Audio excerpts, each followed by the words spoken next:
Hello students. सो बेटा हम start कर रहे हैं आज class 10th SST history chapter 1 the rise of Napoleon से एक नया टॉपिक जिसका नाम है ट्रीटी ऑफ वियना। तो वियना एक जगह है ऑस्ट्रिया के अंदर और यहाँ पर होती है ट्रीटी जिसका नाम है ट्रीटी ऑफ वियना। और ये कब होती है ये इंपॉर्टेंट है। तो जब यूरोपियन यूनियन ने नेपोलियन को बैटल ऑफ वाटरलू में 1815 में हराया तो उसके बाद एक ट्रीटी हुई कि हम अब नेपोलियन के पास जो भी प्रॉपर्टी थी उसको आपस में बांटेंगे। कौन बांटेंगे? यूरोपियन यूनियन की कंट्रीज। तो देखते हैं जरा यूरोपियन यूनियन की कंट्रीज किस तरह से आपस में नेपोलियन की प्रॉपर्टी का बंटवारा करेंगी।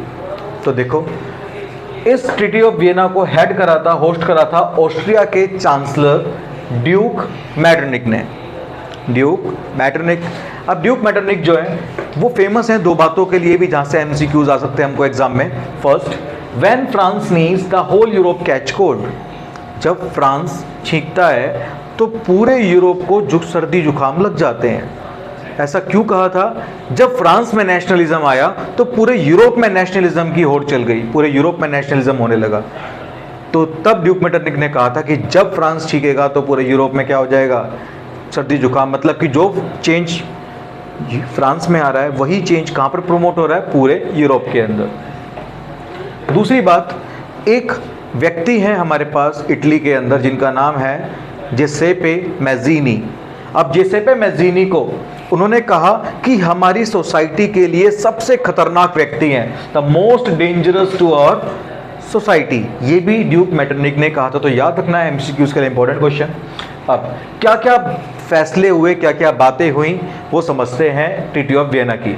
First, undoing most of the changes that come during Napoleonic war.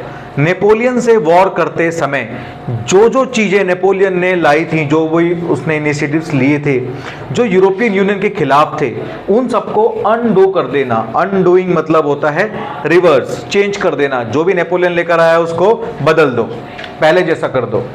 Bourbon dynasty deposed to France. मतलब फ्रांस के अंदर पहले लुई 16 की फैमिली रूल करती थी और लुई 16 कौन सी डायनेस्टी से था? Bourbon dynasty. उसको दोबारा से ला दिया गया और फ्रांस को अपनी वो सभी टेरिटरीज खोनी पड़ी जिन टेरिटरीज को नेपोलियन के अंडर कब्जे में लिया था। मतलब नेपोलियन के समय पर फ्रांस ने जिन जिन जगहों पर कब्जे करे थे उन पर अटैक करके वो सब अब फ्रांस को खोना पड़ेगा। जैसे कि इंग्लैंड ने हमको अपनी कॉलोनी बनाया था, कैप्चर करा था, तो ऐसे ही नेपोलियन ने भी बहुत सारी कंट्रियों को अपनी कॉलोनी बनाया था, तो वो सब उसे खोनी पड़ेंगी। फिर इसके बाद a series of state setup in the boundaries of France.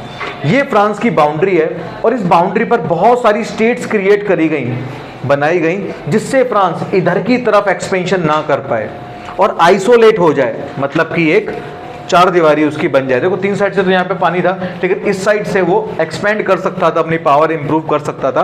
तो आगे कभी फ्रांस अपनी पावर इंप्रूव ना करे इसलिए यहाँ पर कुछ स्टेट्स बना दी गई और इनको चार पार्ट में देखते हैं हम किस तरह से।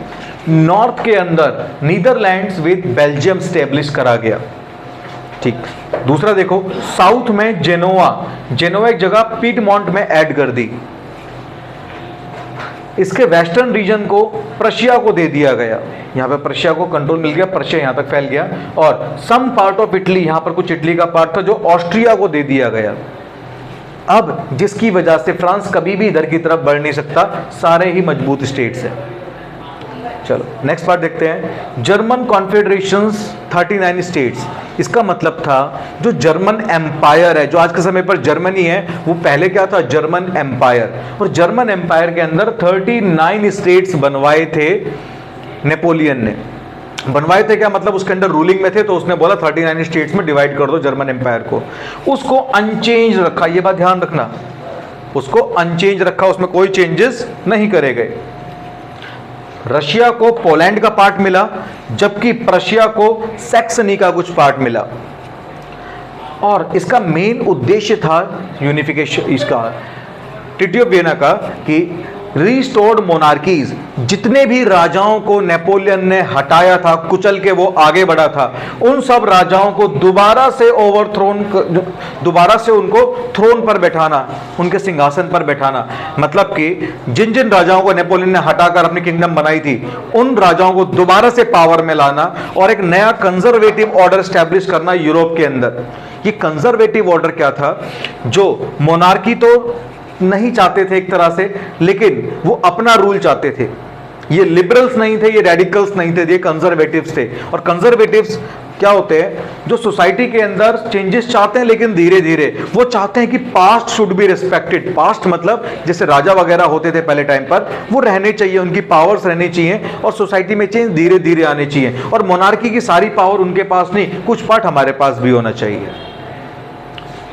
तो ये था कंजर्वेटिव रिगाइम। और ट्रीटी ऑफ वियना के बाद पूरे यूरोप के अंदर कंजर्वेटिव रिगाइम आ जाएगा और कंजर्वेटिव रिगाइम के खिलाफ फिर एक रेवोल्यूशन होगी, हम देखेंगे उसको 1848 के नाम से। ठीक है, थैंक यू।